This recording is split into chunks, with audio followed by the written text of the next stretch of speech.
आदरणीय अध्यक्ष जी, सम्मानित मंच, किसान क्रांति के सरदारों, नौजवान साथियों, मेरी माताएं, बहनें, बच्चों, पुलिस प्रशासन के लोग, पत्रकार बंधु, मुद्दा इस गांव में, क्योंकि कई लोग गए इस क्षेत्र से और सबसे पहले इस क्षेत्र से जो ट्रैक्टर गए होंगे उन किसानों का फोन आया।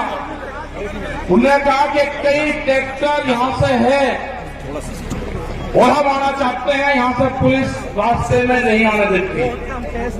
मतलब ये पहली बार लगा कि इस क्षेत्र से ट्रैक्टर भी आंदोलन में हिस्सा ले लेते हैं। ये पूरे देश का मसला है। इसको पहले बांटा गया पंजाब हरियाणा में, फिर इसको बांटा गया उत्तर प्रदेश राजस्थान के कुछ सीमाओं में, फिर इसे कहा कि ये तो सरकार का आंदोलन है, फिर कहा कि एक बिरादरी का आंदोलन है। 8-10 टुकड़ों में इस आंदोलन को बांटने की कोशिश करेंगे। ये नहीं कहा कि यह आंदोलन किस मुद्दे पे है। सरकार से 12 बार बातचीत हुई, 12 दौर की वार्ता। हमने कहा कि जो 3 काले कानून हैं इनको वापसी ले लो। किसानों से आपने नहीं पूछा। गोदाम, बड़े बड़े गोदाम पहले बन गए और कानून बाद में बने हैं, जिसमें ये व्यापारियों के कहने से उनके हितों का साधने के लिए कानून बने हैं। हमने कहा कि एमएसपी में कानून नहीं है। आज भी राजस्थान के बहुत लोग, जब हम भरतपुर से आ रहे थे, ट्रैक्टर टोलियों में अपने परिवार के साथ माफी के क्षेत्र के लोग जा रहे थे, जाते हुए हमने उनको रोका। उन्होंने कहा कि बाजरा है हमारे पास में, गेहूं है, हम इसको मंडी में बेचने जा रहे हैं। उनसे पूछा कि बाजरे का एमएसपी का रेट क्या है जो भारत सरकार ने तय करा। उन्होंने कहा कि हमको नहीं पता क्या रेट है। मतलब आज भी देश में ये हालात है कि किसान को सरकारी रेट का नहीं पता। मंडियों में उसकी बोली लगती है। जो किसान अपने घर से अनाज लेकर चला गया, व्यापारी उसकी बोली लगाएगा, उसको उसकी कीमत का नहीं पता कि क्या मिलेगा। बाजरे का 2100 रुपए का भाव है।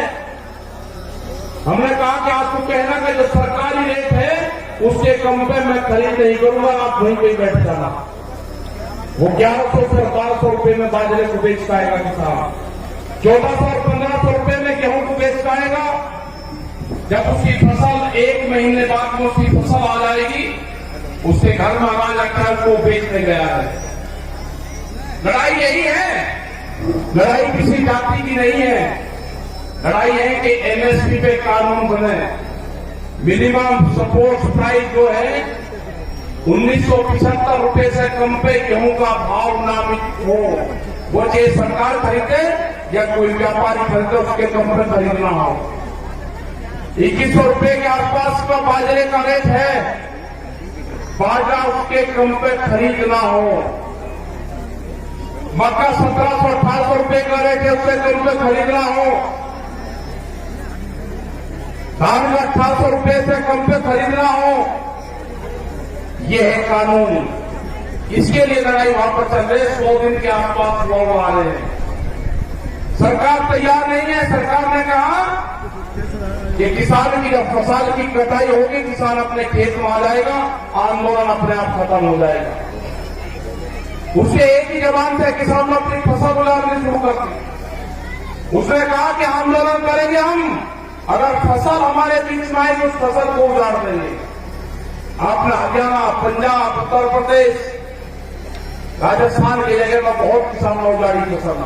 हमने कहा कि फसल को बर्बाद न करो, ये आंदोलन भी चलेगा, ये फसल भी किसान काटेगा। ये आंदोलन कितना लंबा चलेगा ये तो नहीं कह सकते, लेकिन जो 40 लोग हैं, जो कमेटी के लोग हैं 40, उनके पीछे पंचायतें हैं, उनके पीछे सरपंचों का हाथ है, उसके पीछे पूरे हिंदुस्तान के किसान ने आस्था जताई है कि दिल्ली में चलने वाला धरना मेरे फसलों के रेट तय करेगा। ये लड़ाई बड़े पूंजीपति से है, सरकार उनकी सपोर्ट में है। ये लड़ाई वही है जो जमींदारों के खिलाफ होती थी, ये लड़ाई वही है जो राजाओं के खिलाफ होती थी। वो लड़ाई भी अनाज की लड़ाई थी, ये लड़ाई भी अनाज के रेत की लड़ाई है। मैं नौजवान साथियों को अपने, जिसने इस पूरे देश के आंदोलन की कमान नौजवानों ने संभाली है अब की बार, ये बहुत कम देखने को मिलता है कि नौजवान किसी के क्षेत्र में आंदोलन की कमान अपने हाथ में संभाली हो तो वो आंदोलन कभी फेल नहीं हो सकता, वो आंदोलन फेल नहीं होगा कभी भी। क्योंकि जिस तरह से शाहजहांपुर और पूरे दिल्ली के क्षेत्र में यहां का नौजवान निकला है, उसने जाति धर्म सब चीज को भुला के, वोट को भुला के कि कौन किस क्षेत्र का है, मेरी वहां पर आपस में क्या लड़ाई क्या तकरार है, सबको चीज को भुला के उसने दिल्ली के आंदोलन में शरीक हुआ। जिस तरह से यहां पर लोग इकट्ठा कर रहे हैं पैसा, सरकार कहती है कि धन कहां से आ रहा है। इस आंदोलन को गांव का किसान चलाता है, इस आंदोलन को हल चलाने वाला किसान चलाएगा, इस आंदोलन को क्रांति से काम करने वाली हमारी महिलाएं चलाएगी, इस आंदोलन को हाजी और पाजी चलाएगा।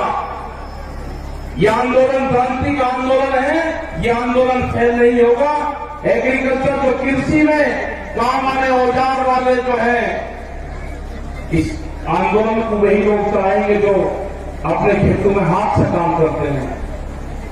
कोई नहीं गया घर वहां से।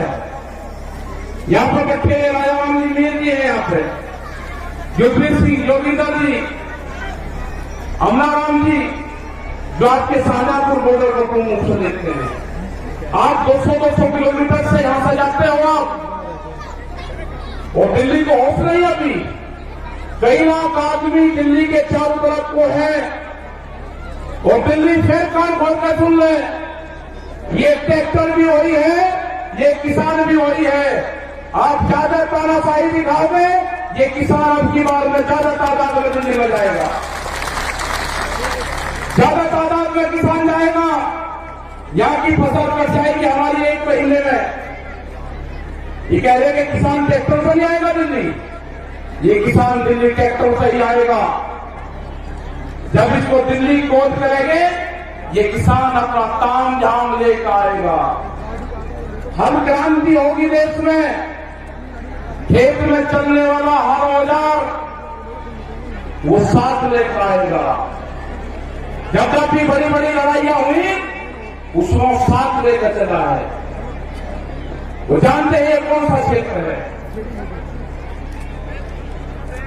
ये बेहद क्रांतिकारियों का क्षेत्र राजस्थान। बड़ी बड़ी लड़ाइयां यहां पर लड़ी गई, ये किसान पीछे नहीं हटेगा। जो मेरा नौजवान साथी है वो पीछे नहीं हटेगा। अपने खेत की मिट्टी को जब दिवाली होली अब आएगी, दुल्हनी आएगी, रंग नहीं लगाना अपनी बार, अपने गांव की खेत की मिट्टी अपने शरीर पे लगा देना, उससे अपने शरीर को टच करवा लेना अपने खेत की मिट्टी से। जब आप दिल्ली लड़ने जाओगे अब की बार, अपने खेत की मिट्टी अपने साथ लेके जाना। हो सकता है कि वहां से आपका गांव आपके याद आए। जब मिट्टी आपके साथ में रहेगी तो गांव याद नहीं आएगा आपके। अपने खेत की मिट्टी अपने पूजा स्थान में रखो। अगर ये आंदोलन में किसान फेल हुआ तो 20 साल में आपकी जमीनें नहीं बचेगी, इतना कर्जा किसानों के ऊपर आ जाएगा।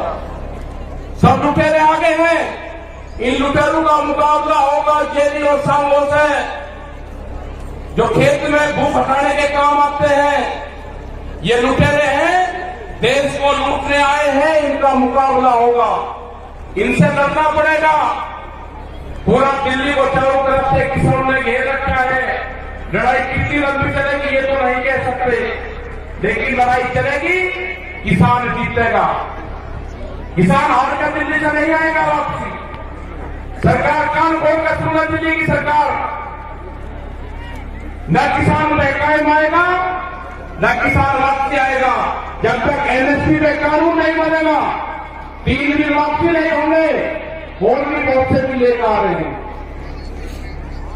जब तक किसान वापसी नहीं होगा,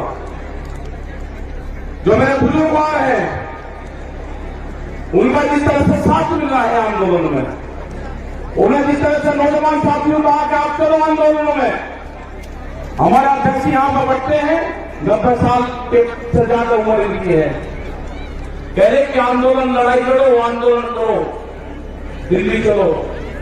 तो यही सारे नौजवानों का, सारे युवाओं का, सारी महिलाओं का यही कहना है कि दिल्ली से वापसी नहीं आना। ये लड़ाई किसी जाति बिरादरी की नहीं है, ये लड़ाई किसान के अस्तित्व की है। इस लड़ाई को हमको लड़ना पड़ेगा, बहुत मजबूती के साथ लड़ना पड़ेगा। जाति, धर्म, गोट, खास ये सब छोड़ कर ये लड़ाई किसान और मजदूर की लड़ाई है। गरीब का अनाज तिजोरी में बंद ना हो, देश में भूख पे व्यापार ना हो, बड़े बड़े गोदाम बन गए, बड़े बड़े ताले लगेंगे, गरीब आदमी को रोटी नसीब नहीं होगी, कीमतें अनाज की उतनी बढ़ेगी। ये लड़ाई है रोटी तिजोरी में बंद ना हो, ये लड़ाई है व्यापारी के चुंगल में अनाज न जाए, ये लड़ाई है किसान को फसलों के दाम मिले। ये लड़ाई जारी रहेगी, आंदोलन हमारे जारी रहेंगे और हम पूरे देश भर में जाएंगे। पूरे देश भर में 24 मार्च तक के प्रोग्राम हमारे लगे हुए हैं अभी।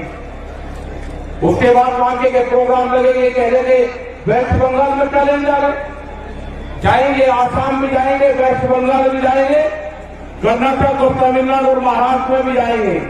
पूरे देश में किसान जाएगा। 40 लोगों की जत्थेबंदी है वो जाएगी, और जब तक भारत सरकार कानूनों को वापसी नहीं लेगी, जब तक एमएसपी पे मिनिमम सपोर्ट प्राइस पे कानून नहीं बनेगा, ये किसान दिल्ली को नहीं छोड़ेंगे।